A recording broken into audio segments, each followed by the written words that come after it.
직원과 문자 주고 받았는데 지난주 극단적 선택을 한 박원순 전 서울시장 당일 행적 속속 밝혀지고 있습니다. 이 극단적 선택을 하기 전에 그 공간에서 고한석 전 비서실장을 만났는데 박 전 시장 지금 그래픽에 나오는 이 발언을 했다고 합니다. 김태현 변호사님, 네. 그렇다는 거는 이미 또 여성단체가 문제를 제기해 심각한 상황이다 이렇게까지 얘기했다는 거는 어느 정도 피소 사실 그리고 지금 어떤 일이 지금 벌어지고 있는지 인지하고 있었다 이렇게 볼 수 있는 정황이 아닌가 싶습니다. 그렇죠. 인지하고 있었다고 볼 수 있는 거죠. 그러니까 일각에서 어떤 문제를 제기하냐면 경찰이나 청와대 또는 뭐 다른 어떤 쪽에서 고소 내용이 박원순 전 시장에게 들어간 거 아니냐라는 이제 문제를 제기하고 있지 않았습니까? 예. 들어갈 가능성이 높다라는 걸 알려주는 반증인 거죠. 저 보시면 오전 9시에 이런 문제가 제기가 됐다 문자면서 주고 받았는데 그래서 이제 그 내용을 실장하고 논의를 했다는 거 아니겠습니까? 그러게요. 그런데 저는 아마도 이제 개인적인 약간 추측을 말씀드리면 저 모임이 그 당일 오전 9시잖아요. 12시간 전인 그 전날 밤 9시에 박원순 시장이 공간에 돌아와서 젠더 특보하고 몇 명들이 이제 대책회의 했다고 하지 않았습니까? 네네. 그때 이미 어느 정도 알고 있었을 가능성이 저는 높다고 봐요. 네. 이미. 왜냐면, 사실, 이 젠더 특보가, 늘상 있는 현안회의라고 이제 밤에 얘기를 했는데, 밤에 하는 현안회의라는 거 긴급한 현안이라는 거잖아요. 거기다가, 통상적으로 시장이 일정 끝나고, 구청장들이랑 사적인 모임까지 하고 이제 공간 들어왔으면 쉬어야 되는데 그때 현안에 따른 긴급하다는 얘기입니다. 그런데 젠더 이슈가 오늘 꼭 처리하지 않으면 안 될 긴급한 이슈는 아니잖아요. 중요한 이슈긴 하지만 내일 오전에 해도 되는 건데 반드시 공간에서 이 오밤중에 해야 될 정도의 긴급한 이슈라고 하면 그날 낮에 젠더 특보가 보고했다는 시장님 불미스러운 일 혹시 없으십니까? 이게 조금 더 발전된 버전으로 시장 측에 들어와서 그걸 가지고 논의했었을 가능성이 있다. 그래서 아마 그 전날 밤부터 이 시장 측근들은 어느 정도 고소 사실을 인지하고 그 내용들을 수기했을 가능성이 일단은 저는 높다고 보는데 오늘 그 다음날 오전 9시에 실장에게 박원순 전 시장이 나 이런 문제가 있는데 어떻게 했으면 좋겠는지 의논했다라는 건 최소한 그 다음날 9시에는 알고 있었다는 거죠. 네. 보면요. 고한석 전 비서실장은 마지막 면담뿐 아니라 이후에 마지막 통화까지도 했던 것으로 전해지고 있죠. 그 통화에서 박원순 전 시장은 감당하기 어렵다라는 어려움을 호소했고 고 전 비서실장 산을 내려오시라 이렇게 설득했다라고 알려져 있습니다. 또한 서울시 관계자들은요. 또 북악산 안내소에 2차례 전화를 해서 박원순 전 시장을 좀 찾는 데에 좀 주목했던 것 같은데요. 나름대로 혹시라도 좀 나쁜 일이 생길까 서울시 관계자들 전 비서실장 포함해서 좀 동분서주했던 것으로 보여요. 그래서 우리가 이제 그 8일 날 4시에 이 피해자가 경찰에 신고하고 조사받던 시점이 8일 날 오후 4시부터 그 전날 새벽 2시까지 받았다는 거 아니겠습니까? 그리고 최초에 어쨌든 추측해보건대 이러한 문제로 밤 9시에 구청장 모임을 마치고 그 청사로 돌아와서 그 젠더 특보랑 몇몇이 회의를 했는데 당시에는 비서실장은 외부 일정이 있어서 참석하기 어렵다고 했습니다. 그 다음날 아침에 이제 고한석 비서실장이 공간으로 가서 저러한 얘기를 나누고 나왔다는 거 아니겠습니까? 그랬을 때는 상당히 그 전날 9시와 그 다음 후에 9시라는 12시간 시간은 또 굉장히 박 시장 입장에서 굉장히 본인의 고민이 깊어졌던 시간이라고 봐지거든요. 이랬을 때 주변에서 사실 이 비서실이라는 분들이 모시는 분들이 적극적으로 시정을 잘하는데도 모셔야 되겠지만 이런 문제가 터질 때 냉철한 판단을 해야 됩니다. 이런 문제가 어디까지 전개될 것이고 향후에 어떤 일이 벌어질 것인가에 대해 예단을 하고 그래서 사전 작업들을 해야 되는 것이거든요. 근데 아마 제가 저번에 한번 부산시장 때 예를 들어보면 부산시장 때 그 추행 사건이 일어날 때는 주변의 보좌진들이 신속하게 움직인 걸로 보입니다. 그런 다른 단계로 가지 않게 하기 위한. 그렇다면 이 시간 9시 시간대 나왔을 때는 사실상 본인이 북악산에 2차례 전화할 것이 아니라 경찰에 신고부터 했어야 된다. 그랬다면 만약에 좀 애측해 보는 수밖에 없겠지만 박원순 시장의 안타까운 죽음은 좀 막아 있지 않았을까 하는 생각에서 좀 안타까움이 큽니다. 일단 이 피소 사실을 알았을지 여부가 굉장히 또 중요하기도 한데 일단 고한석 전 서울시장 비서실장 같은 경우는 여러 언론과 인터뷰에서 이렇게 얘기를 하고 있습니다. 다른 경로로 사건을 인지한 것이지 고소장 접수 여부를 인지한 적은 없다. 그리고 또 시장님이 저에게도 정확하게 말씀하지 않으셔서 정보가 없다. 이렇게 지금 인터뷰를 하고 있는 상황입니다. 어쨌든 지금 가장 키맨 핵심 인물이 이 고한석 전 비서실장과 함께 아무래도 임순영 서울시 젠더 특보일 텐데 이 임순영 특보가 8일 오후에 박원순 전 시장을 찾아가서 실수한 건 있느냐 이렇게 보고를 이게 질문을 한 뒤에 뭐 좀 경위 파악을 나섰다 이런 보도도 지금 나오고 있더라고요. 뭐 변호사까지 찾아서 대책을 예. 세우겠다고 얘기했다고 한다면 박 시장이 이 부분에서 분명하게 얘기한 거라고 보여집니다. 예. 어떤 그런 주변에 안 좋은 일이 있었다는 걸 분명하게 얘기한 것 같은데 네. 저는 이 고한석 비서실장이나 뭐 젠더 특보는 이 부분에 대해서 물러설 게 아니라 어쨌든 대한민국 수도 서울의 시장이 돌아가신 문제에 대해서 알고 있는 게 있다면 예. 지금이라 나오셔가지고 스스로 그 알았던 모든 전모를 밝히는 게 일의 순서다 보여집니다. 네. 네, 고한석 전 비서실장과 함께 이 임순영 젠더 특보 또한 이 사건의 키맨으로 지금 알려져 있는데요. 임순영 젠더 특보 어제 사의를 표명했다 이렇게 나왔습니다. 물론 대기 발령 조치가 난체 사표는 수리되지 않은 걸로 알고 있는데 이게 키맨인데 사의를 표명했을 때 서울시 자체 진상 규명 좀 어렵지 않을까 이런 우려의 목소리도 있어요. 뭐 근데 사실 서울시 자체에 그러니까 사의 표명하지 않고 젠더 특보로 그냥 남아 있는다고 하더라도 서울시 자체 진상 조사를 어느 정도 기대할 수 있을까? 전 개인적으로 의문이에요. 왜냐하면 네네. 이게 이제 피해자의 얘기는 4년 동안 계속됐었고 네. 성추행이 중간중간 문제를 제기했음에도 불구하고 받아들여지지 않았다. 뭐 시장에 그런 사람 아니다. 이런 얘기만 들었다. 그 다음에 보직을 변경해달라고 요청했는데 그것도 받아들이지 않았다는 거 아니겠습니까? 그러면 피해자 얘기대로라면 서울시도 사실은 여기서 책임 없을 수가 없는데 누가 누구를 조사합니까? 그렇기 때문에 이 부분은 서울시 조사 민간 합동조사 서울시에서 자체로 하는 거나 하다라고 놔두고 검찰 저는 수사를 통해서 밝힐 수밖에 없는 사안이다. 특히 이 고소 사실이 어떤 경로로 언제쯤 유출됐는지 하는 거 이 부분은 저는 밝혀야 된다고 보고 제가 또 개인적인 하나 추정을 좀 드리면 임순영 특보가 오후 3시 전에 와서 시장한테 시장님 불미스러운 일 없으십니까? 라고 했을 때는 고소 사실은 몰랐을 거예요. 왜? 이미 김재룡 변호사도 얘기했지만 오후 2시까지 고소 접수 여부를 결정하지 못했다. 그 얘기는 뭐냐면 고소장 써놨는데 피해자가 오케이를 최종적으로 안 해줘서 아직 결정을 못하고 있어요. 이 의미거든요. 만약에 고소 사실 오후 3시에 이미 임순영 특보 알았다면요. 박원순 시장이 나중에 얘기합시다라고 하고 저녁 만찬 못합니다. 이거부터 논의하죠. 그런데 나중에 얘기합시다라고 하고 공식 일정 다 끝나고 저녁 만찬까지 했다는 얘기는 그때까지는 이게 고소장이 접수돼서 이렇게 급박하게 돌아간다는 거 모르고 있었다는 거예요. 네. 그런데 만찬 끝나고 9시에 돌아와서 젠더 특보랑 비서실 직원 중에 변호사 출신까지 모여서 긴급 회의를 했다라는 건 그때쯤에는 뭔가 상황이 이거 오후 버전이 아니라 6시간 만에 이상하게 돌아가는데 라는 거를 인지를 했다는 거죠. 그러니 그 밤에 긴급 현안회의를 했던 거고 이 부분에 대해서 임순영 특보가 이제는 입을 열고 진실을 밝히는 게 오히려 돌아가신 시장에게도 나은 일이다라고 저는 보는 거죠. 어쨌든 서울시 진상규명 실효성 문제는 이 부분들 많이 나오고 있는데 그 임순영 특보가 사의를 사의를 표명했는데 이게 사표가 수리가 되면 임기가 내년 초까지인 이 임순영 특보가 이제 민간인이 되는 거잖아요. 그럼 아예 서울시 그 조사에서도 조사 대상에서 빠지거나 조사에 응하지 않을 수도 있게 됐던 거 아닙니까? 네, 서울시가 조사한다고 했을 때 실효성 문제는 많이 제기됐던 부분입니다. 예. 사실상 그 피해자가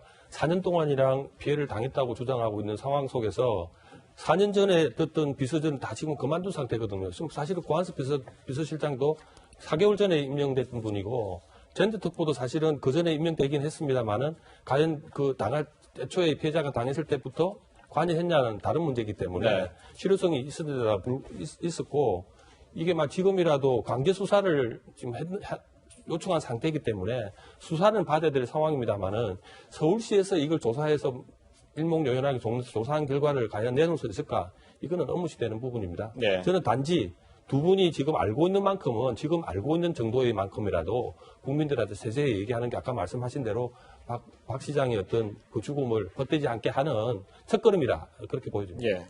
서울시가 주최하는 서울시 진상조사 실효성 얘기 계속 나오고 있는데요. 정치권에서도 비판의 목소리가 나오고 있습니다. 목소리들을 모아봤습니다. 서울시는 여성단체, 인권 전문가, 법률 전문가 등 외부 전문가가 참여하는 민간 합동 조사단을 구성해 철저한 진상규명에 나서겠습니다. 민간 합동 조사단 구성 운영으로 조사의 공정성과 객관성을 담보하겠습니다. 서울시가 주축이 된 민간 합동조사단 구성은 가당치 않습니다. 서울시는 스스로 조사 대상임을 망각하고 있는 듯합니다. 전국에서 가장 선진적이라는 평가를 받았던 서울시의 성폭력 예방 시스템은 시장이라는 가장 큰 권력 앞에서 무용지물이 되었습니다. 그런데 이런 와중에 서울시 간부가 고소인의 고소를 만류하려 했다 이런 소식도 좀 전해지고 있어요. 이런 뭐 실효성 있느냐, 서울시가 조사하는 게 실효성이 있느냐라는 지적에 조금 힘을 보태는 그런 내용인 것 같아요. 그렇죠. 그러니까 고소인 피해 여성의 그 기자에게 만류 꼭 왜 만류하려고 그러겠어요? 거기서 무슨 얘기 나오면 서울시가 부담스러우니까 그렇지 않겠습니까? 그러니까 그것도 광의의 은폐라고 볼 수도 여지도 충분한 거죠. 그렇기 때문에 이런 상황에서 서울시가 스스로를 셀프 조사하는 게 맞느냐라는 얘기가 나오는 거고, 아까도 제가 말씀드렸듯이 뭐 서울시 입장에선 하라고 하세요.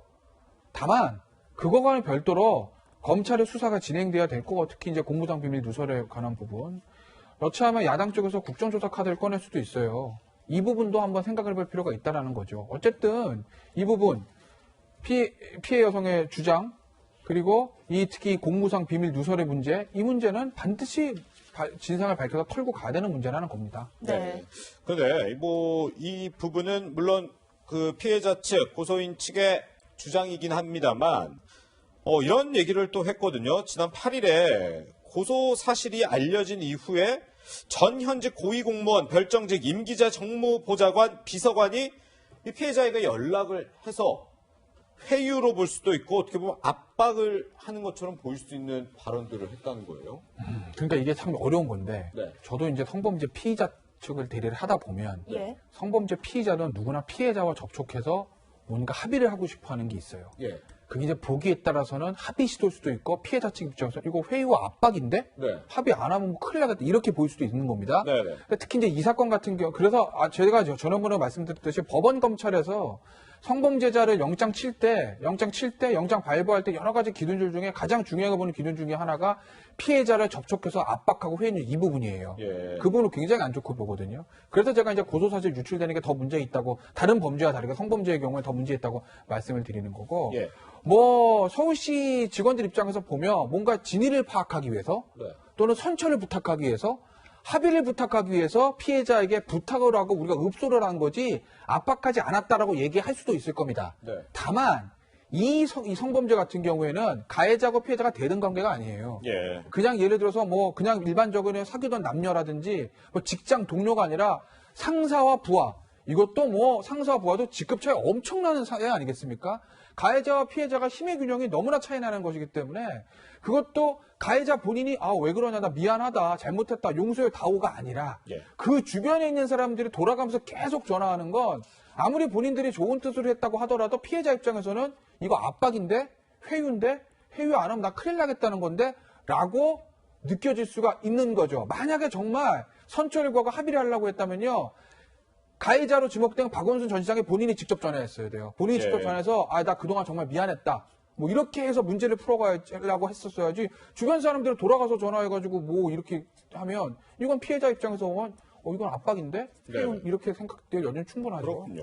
네, 고소인이 그동안 괴로웠다고 호소하는 한 측면을 살펴보면 그동안 괴로움을 여러 번 호소했음에도 불구하고 인사이동 요청까지도 묵살됐다 이런 얘기도 나오고 있고요. 교수님, 아직까지 박원순 전 시장의 측근들은 여전히 이런 일을 모르쇠로 일관하고 있다는 점 아니겠습니까? 왜냐하면 그동안 이 피해자가 일하는 기간에만 비서실장만 4번 바뀌었다 이런 얘기도 있는데 다 모른다고 할 수 있는지. 글쎄 말입니다. 이게 이제 6개월에 한 번씩 인사이동이 있을 때마다 이 피해자는 자기 인사이동을 해달라고 하고, 인사이동에 해달라고 하는 요청 이유가 뭐냐면 어떤 성적 수치심을 느껴서 그런 거 아닌가라는 품격들이 하는 것이고, 예. 모 비서관에게 그 급수도 나왔습니다. 5급 별정직 비서관에게 그대로 얘기를 했다는 겁니다. 근데도 묵살되고 우리가 앞에 나왔지만 뭐 심기 보호를 해야 된다는 등 이런 식으로 은폐하고 계속 근무하게 했다라는 것 자체가 우리가 성평등 지수를 가장 중요하게 다뤘던 도시라고 홍보하고 했었습니다. 실제로 박원순 시장은 그에 대해서 제도적 시스템도 갖추기도 했는 부분인데 그러니까 더 사실은 피해자로서는 충격적이지 않으실까라는 생각이 듭니다. 왜냐하면 너무나 당연시하고 그걸 했긴 당사자가 나한테 가해왔기 때문에 혹시라도 이게 잘못 밖으로 나가면 나한테는 더 이상한 사람으로 비칠 수 있다 이렇게 생각할 수도 있고 4년 동안 참고 견딘 것 같은데요. 그랬다면 지금 이게 4번이나 바꾼 비서실장 지금 현역 국회의원도 계신데 예. 솔직히 나와서 그때는 우리가 몰랐지만 우리가 부족했게 몰랐지만 잘 챙기지 못했다는 얘기를 해야지 지금 나는 몰랐다라고 모르쇠를 일관하는 것은 좋은 태도는 아닌 것 같습니다. 네. 일단 지금 이 관련자들이 모른다, 몰랐다 이런 얘기들을 계속하고 있는데 어쨌든 이 피소 사실이 어떻게 서울시 그리고 박원순 전 시장 측으로 알려졌는지 이 부분을 빨리 밝혀내야 될 텐데 일단 지금 서울중앙지검 형사 2부로 또 배당이 됐다고 하더라고요, 변호사님. 그러면 이게 좀 빠른 시간 안에 좀 밝혀질 수 있으려나요? 뭐 배당이 됐다고 해서 수사가 빨리 끝나는 건 아닌데 아, 그래요? 어쨌든 이 부분 같은 경우에는 검찰도 수사를 안 할 수는 없을 거예요. 예. 이게 뭐 모든 저 피의자가 정치인이었기 때문에 이게 뭐 정치적 이슈라고 보지 않을 여지가 없는 건 아닌데 네. 기본적으로 이건 성범죄입니다. 이거 여기서 뭐 진영론이 야당, 여당, 보수, 진보 이거 다 빼고 예, 예. 순수하게 성범죄 차원, 그 성범죄고 그리고 그 성범죄 고소 사실이 피의자에게 유출됐다. 이 사건의 본질만 보자고요. 사건의 본질만 보면 검찰이 이 수사를 미미적거릴 이유는 전혀 없는 거죠. 그러니 아마 검찰도 지금 여러 가지 문제들 때문에 지금 여러 가지 인구에 회자되고 있지 않습니까? 네. 그렇기 때문에 이런 문제더라도 정치적인 고려 없이 빨리빨리 수사해서 진실을 밝히는 게 그게 검찰이 존재하는 목적 아니겠어요? 네. 네, 피소 사실이 유출이 됐다면 어쨌든 세 군데로 그 경로가 지금 좁혀지고 있잖아요. 네. 경찰이나 뭐 청와대나 여당 측 정치인 그리고 여성 단체가 될 텐데 지금 저 주체들은 다 알린 적 없다라고 하고 있는 상태잖아요. 저는 이 말 중에 가장 이제 주목해서 볼 부분이 청와대 관련 내용 통보 사실 전혀 없다. 예. 이거는 통보라는 거 굉장히 행정적인 언어거든요. 네. 통보는 문서로 해야 되는 통보인데 예, 예. 저런 사실을 얘기하는 거 보고 저는 약간 의아하게 본 게 통보는 안 했더라도 그런 생각이 듭니다. 만약에 이게 좀 서울특별시장이 조사받고 있는 사실이 경찰 쪽에서 팩트를 확인했지 않습니까? 보고했다. 상황실로서. 네, 그렇죠. 근데 상황실에서만 이걸 알고 있었을까요? 라는 생각이 듭니다. 저도 청와대 근무를 해봤지만 예. 예를 들어서 이런 문제가 터졌으면 상황실에서 전파를 할 겁니다. 민정, 정무, 뭐 기타 등등 부서에서 모아서 이런 문제가 어떻게든 경위를 다시 역으로 파악해 본다든지 어느 정도의 경도가 차이가 있는지 이게 그냥 단순한 어떤 성폭력 사태인지 아니면 직원을 그냥 그야말로 그게 이게 유괴에 의한이라고 하지 않습니까? 유괴에 의한 굉장히 높은 수준의 성폭력 아니겠습니까? 예, 예. 이랬을 경우에는 어떻게 조치해야 된다는 것까지 서로 공감을 하고 통보는 아니더라도 어떤 식으로든 대책을 요구했을 가능성이 높다라고 보여집니다. 청와대가 만약 그걸 안 했다면은 어쩌면 직무를 유기한다고 볼 수도 있습니다. 네. 당연히 그 절차대로 했을 것이라는 생각은 드는데요. 저는 이 부분에 대해서 통보라는 말에 대해서 조금은 제가 의아하게 느꼈고 그렇다고 한다면 청와대도 지금 그 문제를 어떻게 처리했는지에 대해서 상세하게 말씀드릴 필요는 있다 그렇게 보여집니다. 네, 교수님의 이제 개인적인 조심스러운 추측이고 어쨌든 저 세 주체는 모두 다 부인하고 있다라는 점 다시 한번 알려드리겠습니다. 네, 지금 또 한 명 주목되는 인물이 있습니다. 박원순 전 시장이 공관을 나선 뒤에 이 비서실장 위에 또 한 명 통화한 사람이 있었습니다. 바로 남인순 더불어민주당 최고위원이었습니다. 지금 일단 동아일보에서 보도가 나온 내용인데 네. 변호사님, 네. 일단 이 남인순 의원과 그러면 박원순 전 시장이 도대체 무슨 얘기를 주고 받았을까? 결국엔 남인순 의원이 지금 경찰에 출석해서 밝혀야 될 내용일 것 같네요. 뭐 남인순 의원 같은 경우는 여성계에서 시민 활동을 많이 했었고 네. 그다음에 임순영 잼버보가 남인순 의원의 보좌관을 오래 지냈다. 네. 그렇죠. 라는 얘기하지 않았습니까? 네. 그러니 아마 이 부분에 대해서 박원순 시장 입장에서는 남인순 의원하고 뭔가 의논을 할 수는 있었을 것 같아요. 예. 예를 들면 이러이러한 사실이 있는데 나 이거 어떻게 대응했으면 좋겠느냐라고 뭐 의논 정도를 할 수 있는 건 아니겠습니까? 윤 특보가 중간에 다리를 놔서 뭐 그거는 뭐 할 수 있는 건데 문제는 그게 아니라 이게 가정입니다. 예. 예를 들어서 고소 사실 뭐 유출이나 예를 들어 피해자에 대한 어떤 접촉 이런 부분에 남인순 의원이 만약에요 가정 관여됐다고 하면 이건 문제는 달라지는 거죠. 그러니 이 부분도 남인순 의원이 공인 아니겠습니까? 그러니 사실 그 당시에 시장이 전화를 왔는데 나는 이런 통화 내용을 했다라고 먼저 스스로 밝히는 게 얘기를 하는 게 어떨까 싶습니다. 그렇지 않으면 괜히 또 구구한 또 오해와 억측 생길 수도 있는 건 아니겠어요? 네. 그런데 지금 남인순 최고위원 제 입장을 좀 밝히면 좋겠지만 뭐 이런 보도 때문인지는 뭐 정확히 확인은 안 됐습니다만 오늘 아침 최고위원 회의에는 불참을 했다 이런 사실도 전해드리겠습니다. 네, 남인순 의원이 어떤 박원순 전 시장과의 마지막 통화 뭐 이런 내용에 대해서 구체적으로 밝힌 바는 없지만요. 지난 15일에 여성계에서 일어났던 이런 피해 사건에 대해서 사과의 발언을 하기도 했습니다. 먼저 그 목소리 듣고 오시죠. 민주당이 상심했을 국민들과 그리고 피해 호소인 또 여성 인권을 위해서 노력하는 단체들께 진심으로 송구하고 죄송합니다. 젠더 폭력 대책 TF 위원장으로서 반복된 사건에 무거운 책임감을 느낍니다. 무엇보다 피해 호소인이 현재 느끼고 있을 두려움과 당혹감에 마음이 아픕니다.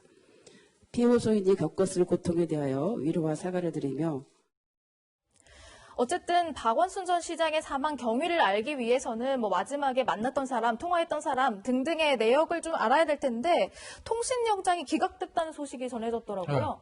네. 영장을 저렇게 진짜 저러도 기각합니다, 이거. 왜요? 자, 영장 기각 사유를 한번 보실게요. 경찰에 뭘 가지고 쳤냐?